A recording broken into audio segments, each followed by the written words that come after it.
Hey, what's going on, everybody? How you doing? Matt Antonelli here with Antonelli Softball. Today we are looking at a misconception in softball, and that is if you've ever if you've ever been to a softball game, when the ball goes in the air, if you mishit a ball, if you pop up, what typically happens is coaches and parents and players start yelling that you're either under the ball, you're dipping your shoulder, you got to keep your bat up, you got to swing down more.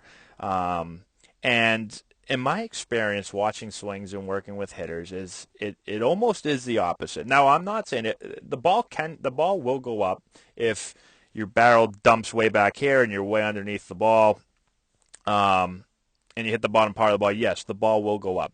But the ball will go up just as much, if not more, in my experience, for hitters that really slice and work down through the ball like this. So here's a hitter just kind of doing one-handed drills, right? And you can see these balls are kind of just weakly overspun and just kind of popped up here, right? And if you watch the path of the barrel, you can see how steep the barrel is and how steep the path is to the ball. So it's really going almost straight down at the ball. And these balls are hit up. They're hit up because she's hitting the bottom part of the ball, right? I'll watch it again here. Okay, so here's another really steep path. Boom, hits the bottom of the ball. Ball goes straight up. So here's the thing. The ball is going to go up if you hit too far under it, right? Just like the ball is going to go down if you hit too far on top of it, okay? But when hitters swing straight down like this, let's just kind of draw the ball out here. So when you have a swing that is super steep, you'll have a tendency, well, you'll do two things really.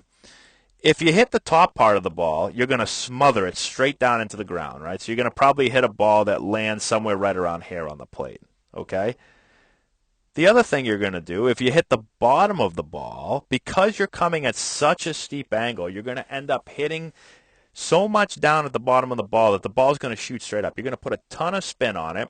The ball is going to shoot up, and it's going to be a weak fly ball to the infield. If you're a right-handed hitter, typically you're going to hit a weak fly ball to shallow right field. If you're a left-hander, it's going to be to shallow left field. You're going to overspin the ball. So, again, here's the ball. You're going to create a ton of backspin on the ball because you're going to slice right down through. You're going to really kind of clip the ball, and the ball is going to just shoot up in the air with backspin. Now, what happens is, when this happens, in my experience again, when hitters are doing this and they hit the ball up in the air like this, right, they just kind of cut through it. It goes straight up. Coach or somebody will say, hey, get on top of the ball here. Get the barrel up. You got to be down on the ball more, right? You're dipping your back shoulder. You're dropping onto the ball. You're dipping on the ball, whatever they say. And so you try to swing down more in the ball. And what happens? You end up slicing the ball even more. You hit the bottom of the ball goes up again. And they say the same thing. And you just keep going, you keep burying yourself deeper and deeper because you're going steeper and steeper and steeper to the ball. Okay? So the correction to this, if you're taking video or if you're able to see this with your eyes, is the correction is to flatten out the path. All right? So, I've looked at hundreds of softball hitters, and one of the keys that I see when I watch elite hitters, some of the top college hitters, some of the top pro hitters, what you see is a barrel path that is much flatter. So let's draw it here. All right, let's ignore that picture for a minute. I guess we can still take the picture. Let me do it right here. So let's say that this is the path of the pitch coming in right here. What you're going to see is a path that is, or a barrel that moves on that path for a really long time so that you're able to square the ball up. So again, here's the ball. Okay? Ball's coming in this way. I don't want to swing down on the ball, right? Because that's going to cause me, if I hit the top part of the ball, I'm going to smother it straight in the ground. If I hit the bottom part of the ball is going to shoot straight up in the air.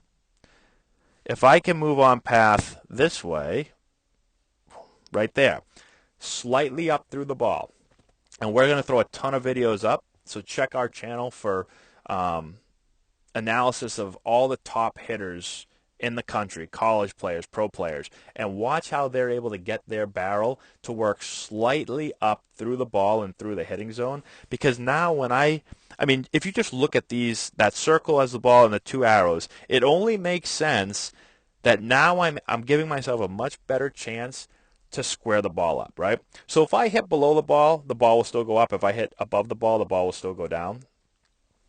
But I'm not going to miss typically as much. I'm going to get much more of balls more in this trajectory than I would if I'm steep.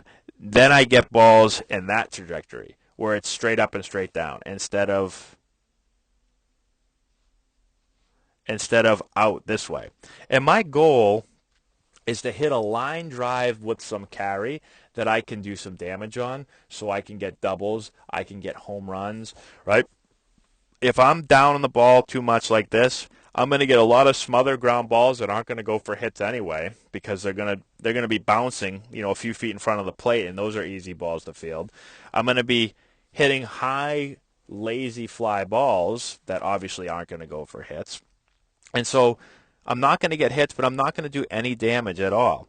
I'm going to slug the ball if I'm able to get the ball in the air a little bit more, if I'm able to get on path and drive some balls in the gap, for singles, doubles, triples, and home runs. Okay, so hopefully that makes a little bit of sense. Check out our other videos, because we're gonna throw a ton of videos up that, like I said, demonstrate what a good path looks like. This is one of the things that I think is a huge misconception in softball. And when I usually start working with players, what I see a lot of these steep swings down on the ball, really down on the ball, and you're getting those smothered ground balls and high, weak pop-ups. And hitters either don't know what their path is doing, they have no clue, or they do know and they're trying to be down on the ball because that's what they've been told. But once they start to flatten out their path and actually get behind the ball a little bit and get slightly up through the hitting zone, the ball starts to really take off, and we'll talk about why that is, as far as how your body kind of how you start to use the right sequence, but also just the ability to line the bat up with the ball and be able to hit more line drives for carry and do more damage. So hopefully this makes sense. Definitely check out our other videos. We'll go in more in depth there. Let me know if you have any more questions in the comment section below. Subscribe to the channel if you've not done so already. Share the video with all your friends. Give us a thumbs up. I'd really appreciate that. And that's all I got for you guys. Thank you so much again for watching. I appreciate it, and we'll talk to you later.